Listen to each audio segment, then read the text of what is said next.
Confidence construction, এটা ইংরেজি শেখার 3 নাম্বার ধাপ।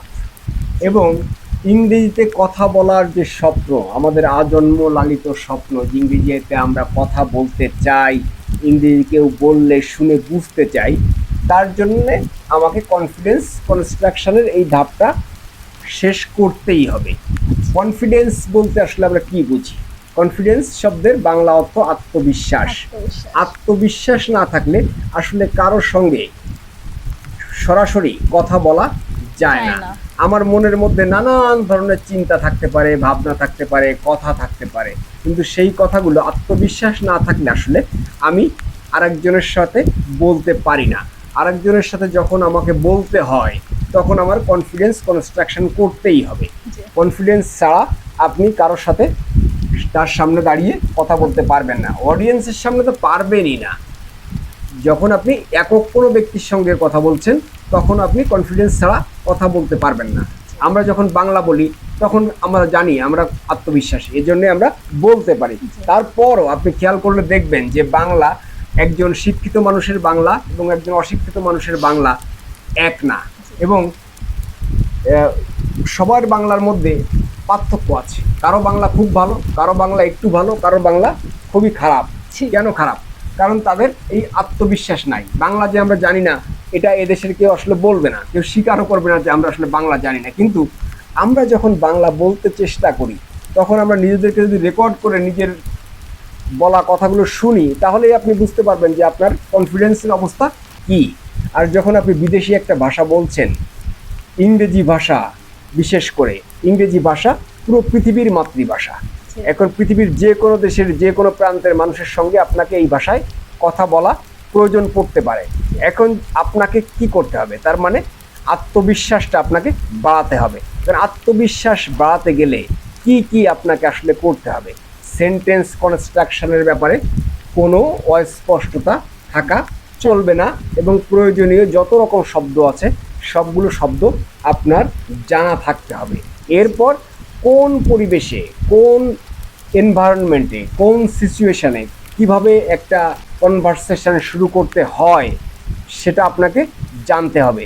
এবং এই কনভারসেশনকে সামনে এগিয়ে নেওয়ার জন্যে কোন কোন পদ্ধতি অবলম্বন করতে হয়, কীভাবে একটা কনভারসেশন সামনে আগায় সেটা আপনাকে বুঝতে হবে। এবং একটা কনভারসেশন কীভাবে শেষ করতে হয় সেটাও আপনাকে জানতে হবে।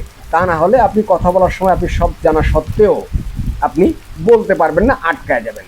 এবং আমাদের দেশে অনেককেই দেখবেন যে তারা ভালো ইংরেজি লিখতে পারেন কিন্তু বলার সময় জিরো। বলার সময় তাদেরকে বলা হয় যে একটা বোমা মারলেও পেট থেকে একটা ইংরেজি শব্দ বের হবে না, কিন্তু কলম থেকে বের হবে, মুখ থেকে বের হবে না, কিন্তু কলম থেকে হাজার হাজার লাখ লাখ শব্দ বের হচ্ছে এবং ভালো ইংরেজি বের হচ্ছে, কিন্তু মুখ দিয়ে বের হচ্ছে না। কেন হচ্ছে না? কারণ তাদের কনফিডেন্স কনস্ট্রাকশন করা হয় নাই। সেন্টেন্স কনস্ট্রাকশন পর্যন্ত তারা জানেন। যদি কনফিডেন্স কনস্ট্রাকশন করতে হয় তার জন্য কিছু স্টেপ আছে। আপনাকে নির্দিষ্ট কিছু সময় এটার পিছনে ব্যয় করতে হবে।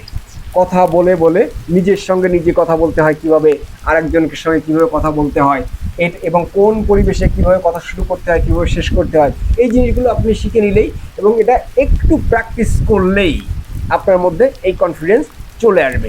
ইংরেজি শেখার জন্য আসলে যে নানান রকম কোর্স কিনতে হয় কিনা, আমি আশা করি যে এই যে সেশনটা আপনাকে আমি গাইড করলাম, এই সেশনে আপনি কি কি বুঝতে পেরেছেন আর কি কি বুঝতে পারেন নাই আমাকে যদি একটু বলতেন তাহলে আমার জন্য বোঝা সহজ হতো যে আসলে আর কি কি আপনাকে শেখানো দরকার।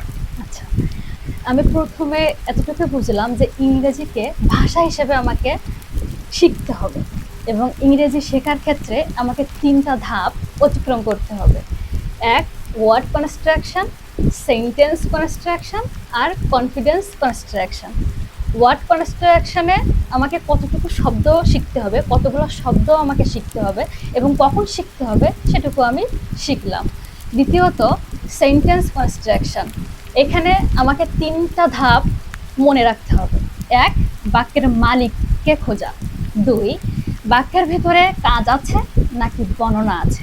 আর 3, টেন্স, এটা কোন টেন্স কোন কাল সেটাকে বোঝা।